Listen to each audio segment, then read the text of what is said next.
Our scripture reading today is from the first book of Corinthians, chapter 13. I have something very important to tell you. If I spoke with all human eloquence or angelic ecstasy, but did not love, I would sound just like a heap of empty cans or a corrugated iron. Or if I spoke God's very own word with all the power and understanding, and if I knew everything about absolutely everything, and if I had faith that was not able to say to a mountain, jump, and indeed it would jump, but I did not love, I am zilch. If I gave everything I owned to the poor and even sacrificed my own life for a good and just cause, but I did not love, I would get nowhere. Thus, no matter what I say, what I believe, and what I do, without love, I am a poor wreck. Love never gives up. Love cares more for others than for self. Love does not want what it does not have. Love is not arrogant or rude. Love never forces its own way. Love isn't always me first. Love is slow to anger. Love does not keep score of others' faults. Love never takes pleasure in anyone's misery. Love finds joy when truth prevails. Love never gives up. Love never loses faith. Love always hopes for the best. Love always keeps going to the very end. Love never dies. Prophecies will die out one day. Even languages will cease to exist, together with all our human knowledge. All of this eventually becomes useless. Indeed, our current ability to understand is limited. Even our prophetic insights are limited. But when the completeness comes, everything that is incomplete will become useless. When I was a baby, I babbled like a baby, and I had the mind of a baby. When I became adult, I had no use for childish ways. For now, we do not see things clearly. We see like in a steam-fogged mirror, but then we will see face to face. Now my knowledge is limited, but then I will know as I am myself known. And thus, while we are on earth, we have for our help these three forces: faith, hope, and love. And the greatest and strongest of these three is love. Here ends the reading. Thanks be to God. Dear friends, today we celebrate the Reformation. 500 and some odd years, actually 6. It is therefore not a big anniversary this year, and I wanted to look at what preceded Reformation, what can be called as Ur-Reformation or Proto-Reformation. I wanted to look together with you at one of the Reformation endeavors preceding, or movements which preceded Martin Luther. And I just want to share some unique, radical, and insightful theology of this Proto-Reformation, upon which Martin Luther and John Calvin and Huldrych Zwingli build. One of the earliest, of course, if not outright earliest, Protestants would be those founded and led in the beginning by Peter Waldo, now called after him as Waldensians of the 12th and 13th century, so really several centuries before Martin Luther. But eventually they went underground. They were in northern Italy and southern France, but then spread underground because they were severely persecuted. But underground they spread all over Europe. But Reverend Laura forbade me to do that, because that is her ancestry. And she wanted to be present and perhaps participate or correct me if I said anything wrong about Waldensians. I would never dare to do that, but well, perhaps we will do it next year. Then Prague theologian and reformer Jan Hus came to my mind. But I have preached here about him when we celebrated 600 years of his martyrdom in Constance, and I believe at least once since that time, maybe more.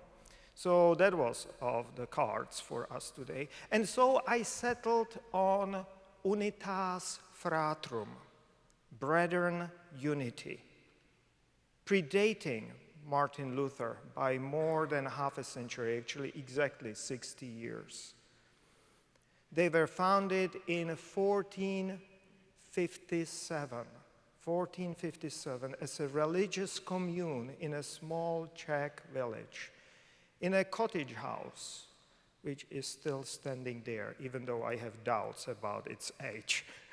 But it's well kept, and I would doubt that any piece of wood actually dates back to 1457, but maybe.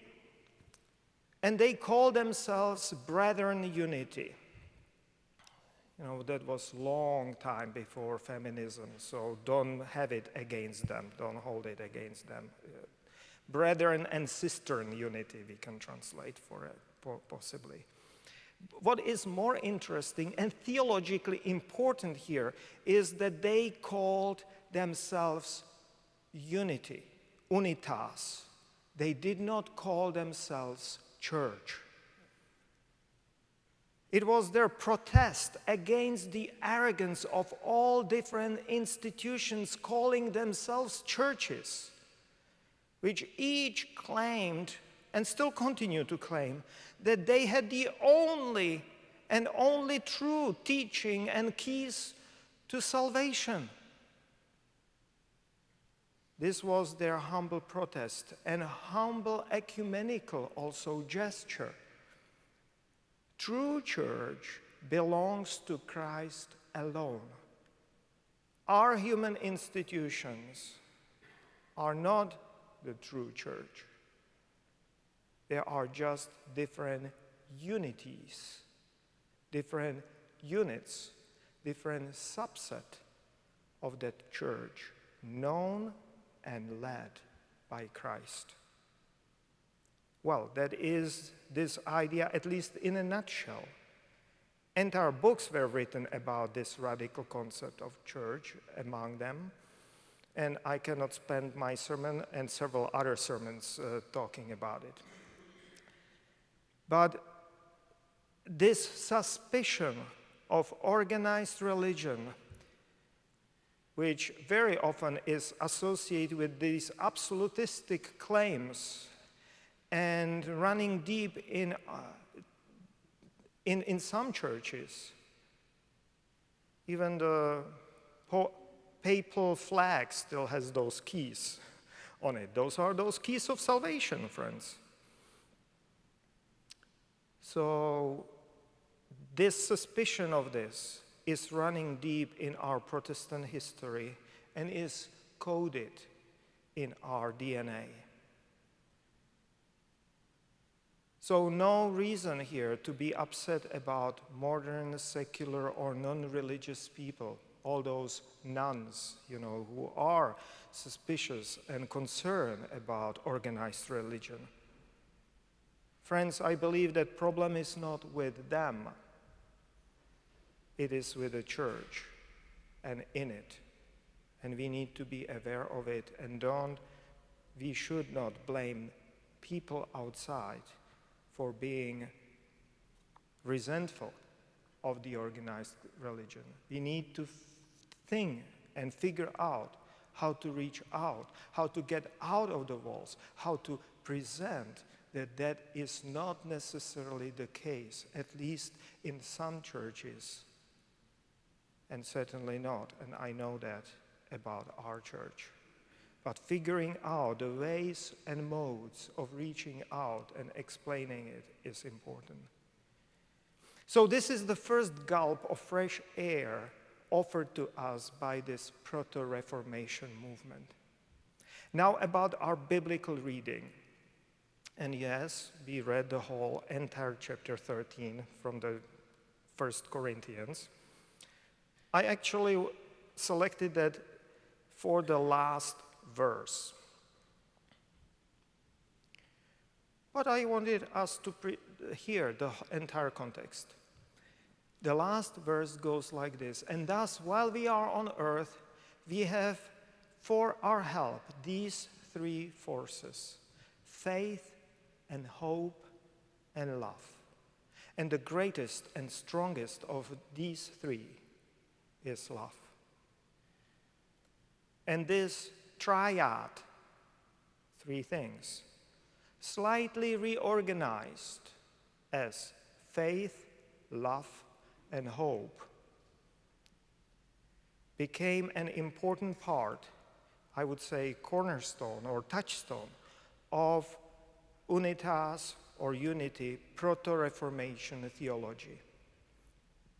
They reorganized it so that it would follow the temporal axis. Faith reflecting mostly what is in the past, love which is present, and hope which is aiming to the future. While Paul had homiletic concerns and wanted to lift up love, so he put it at the very end.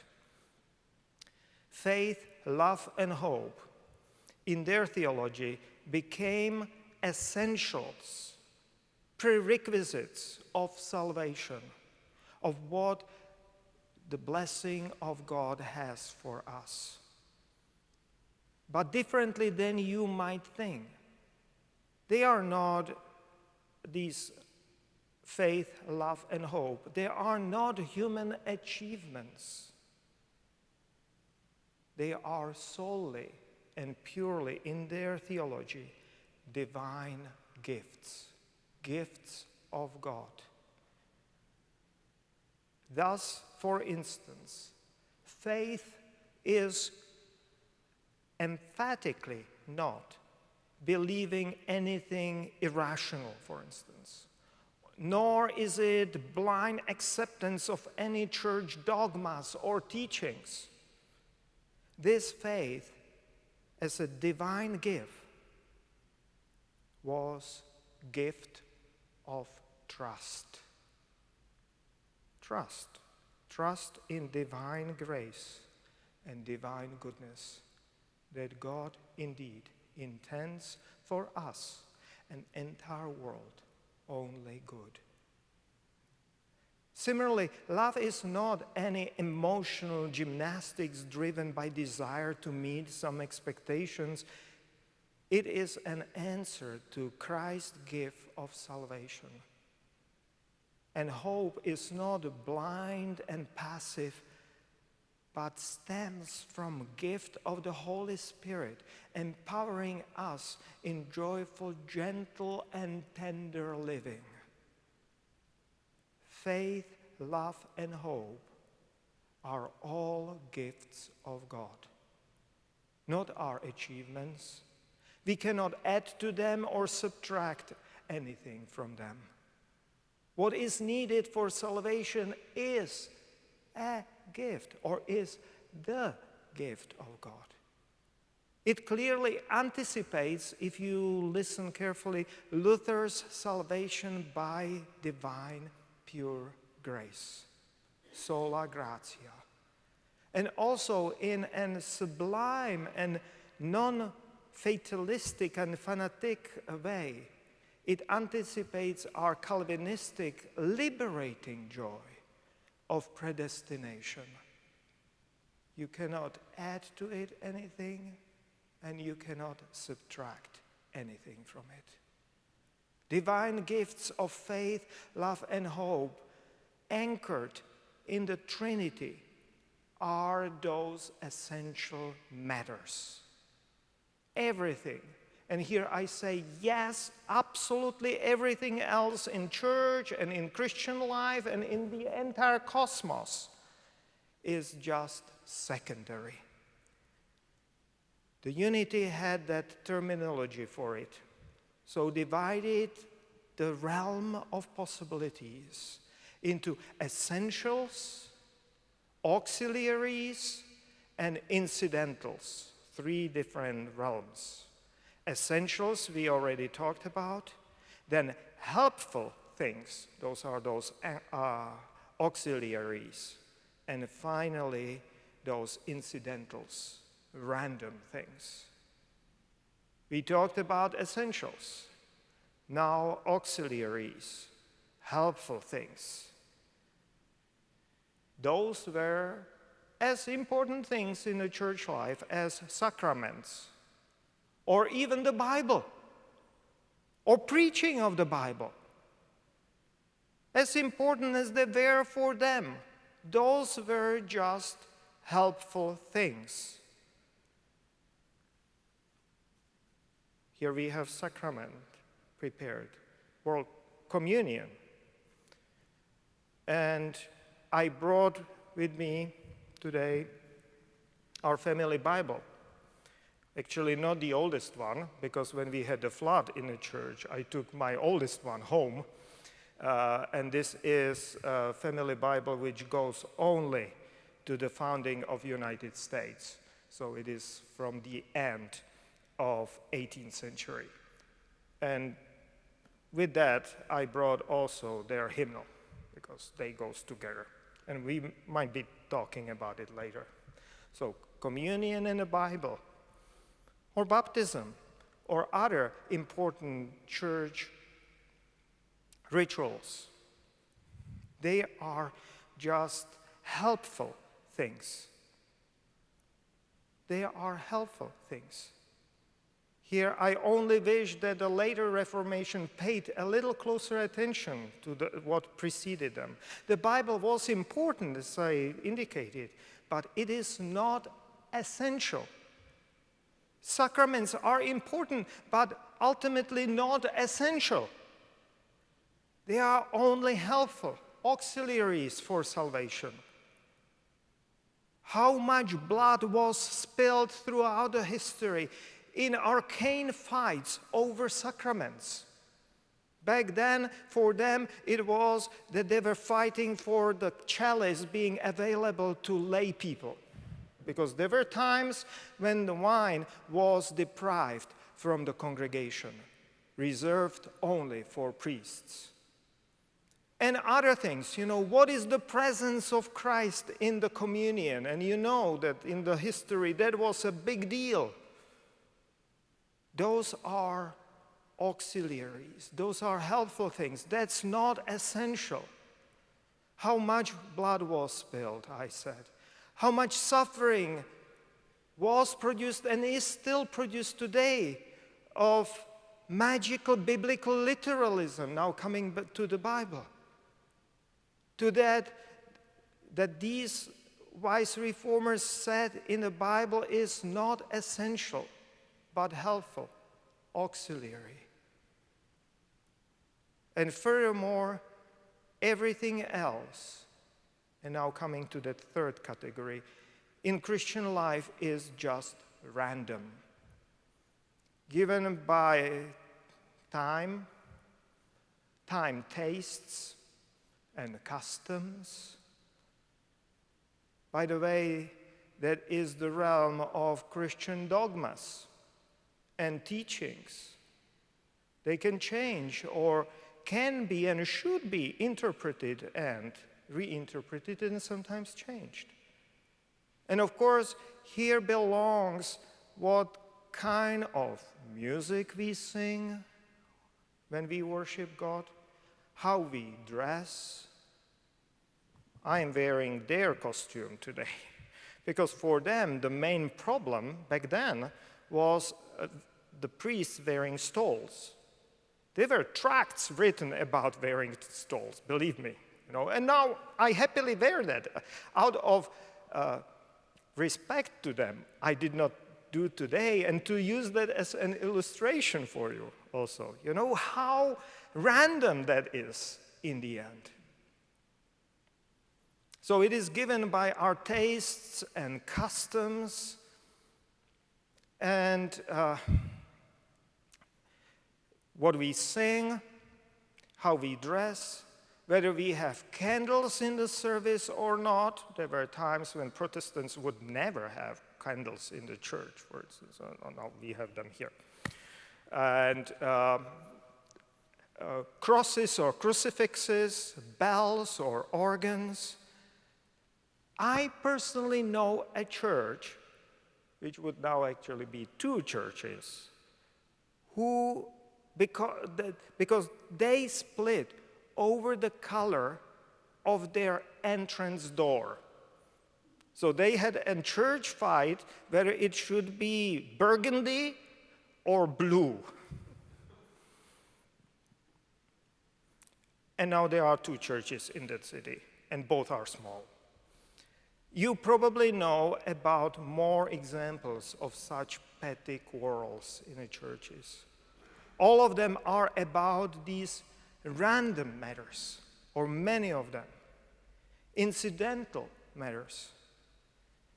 But this toolbox of dividing things into essential, helpful, and random is, in the end, helpful in our decision-making and thinking in faith and in our Christian life.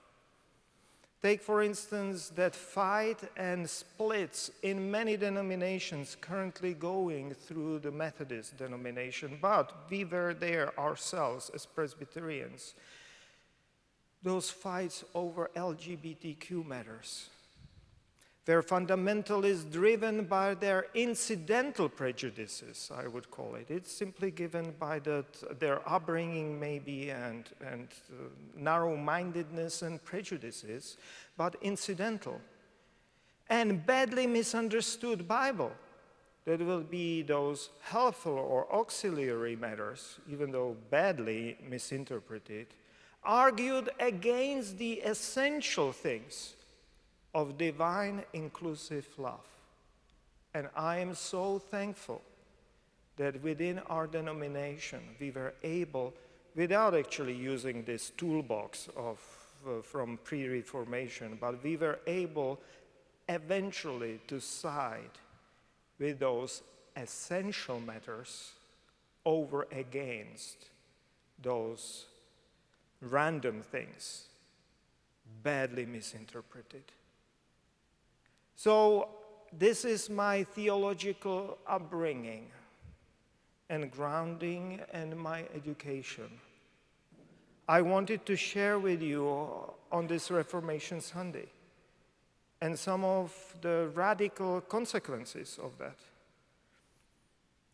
Inviting all of us to adopt this, I would claim it, wise Proto-Reformation theological thinking, or wise pre-Reformation faith, distinguishing between essentials, auxiliaries, helpful things, and incidentals, random matters, in life and in faith. It helps to keep a proper perspective.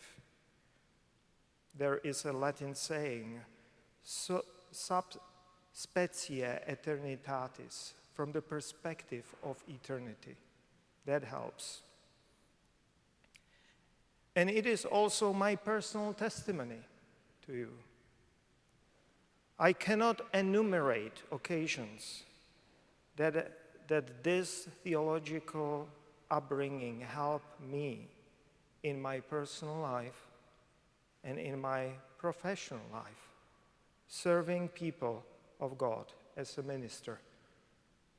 Even in our Presbyterian unity.